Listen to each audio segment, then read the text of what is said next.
India سے کسی نے پوچھا ہے میں ایک کنر ہجڑا ہوں، کیا مجھے سر پہ دوپٹہ رکھنا اور پردہ کرنا ضروری ہے؟ اور جب میں نیک عمل کر کے جنت میں چلی جاؤں گی تو کیا جنت میں مجھے پوری لڑکی بنا دیا جائے گا، یا جس طرح میں بولوں گی ویسا ہی بنایا جائے گا؟ کیا پھر مجھے نکاح کرنے کے لیے شوہر بھی عطا کیا جائے گا؟ دیکھیں ایک آزمائش ہے، اللہ نے آپ کو آزمائش میں رکھا ہے. اگر آپ اس آزمائش پہ صبر کریں گی تو حدیث میں آتا ہے کہ جو بھی کسی آزمائش پہ صبر کرے اللہ اس کو اس کے گناہوں کو معاف کرتے ہیں، اس کو اعلیٰ درجات عطا فرماتے ہیں. تو یہ بھی ایک اس طرح کے جنس پیدا ہو جانا کہ نہ مرد ہو نہ عورت ہو، یہ بھی اللہ کی طرف سے ایک بہت بڑی آزمائش ہے. ساری زندگی لوگ مذاق اڑاتے ہیں ایسے لوگوں کا. تو پہلی بات یہ کہ آپ کو تھوڑے عمل پہ انشاءاللہ زیادہ ثواب ملے گا، اور تھوڑے عمل کو اللہ تعالیٰ قبول کرے گا آپ کی، کیونکہ ایک آزمائش میں اللہ نے آپ کو پیدا کیا ہے.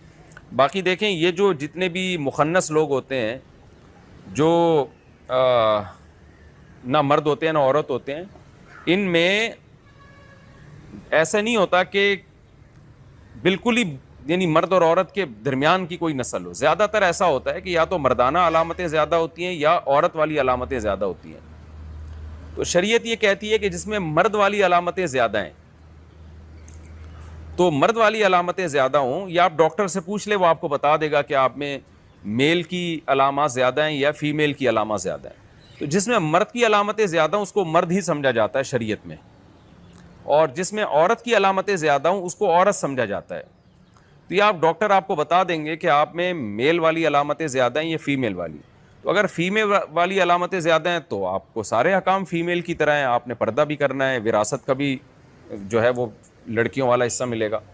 اور اگر میل کی علامتیں آپ کے اندر زیادہ ہیں تو پھر آپ مرد ہیں، پھر آپ پہ پردہ کرنا فرض نہیں ہے. اور جنت میں بھی اسی حساب سے فیصلہ ہوگا. جس میں مردانہ علامتیں زیادہ ہیں تو ظاہر ہے جو دنیا میں مرد ہیں آخرت میں مرد ہوں گے، جو دنیا میں عورتیں آخرت میں عورتیں ہی ہوں گی.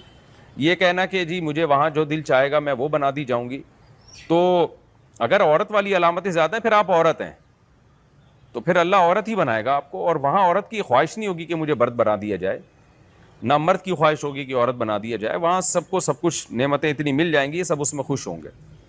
تو رہا مسئلہ پردہ کرنے کا، تو میں نے بتایا اگر فیمیل والی علامتیں تو آپ پردہ کریں، میل والی علامتیں زیادہ ہیں تو پھر اصل یہی ہے کہ آپ پہ پردہ فرض نہیں ہے. لیکن پھر بھی بعض دفعہ ایسا ہوتا ہے کہ کسی میں اٹریکشن ہوتی ہے بہت زیادہ اور لوگوں کے فتنے کا اندیشہ ہوتا ہے، تو پھر احتیاط کر لینی چاہیے، سر پہ چادر وغیرہ رکھ لینی چاہیے. اور بالکل مردوں کی طرح جیسے مرد تو جو ہے وہ پردے کا پر تو بالکل بھی لازم نہیں ہے، تو پھر آپ تھوڑا احتیاط کریں کیونکہ کچھ نہ کچھ فیمیل والی علامتیں بھی ہوں گی. تو احتیاط بہرحال بہتر ہے، خاص طور پر آج کل شہوت پرستی کا دور ہے، ہومو سیکشولیٹی بہت تیزی سے پھیل رہی ہے. کچھ مرد ایسے ہوتے ہیں جو اٹریکشن ہی ان کو اس طرح کی جنس میں ہوتی ہے.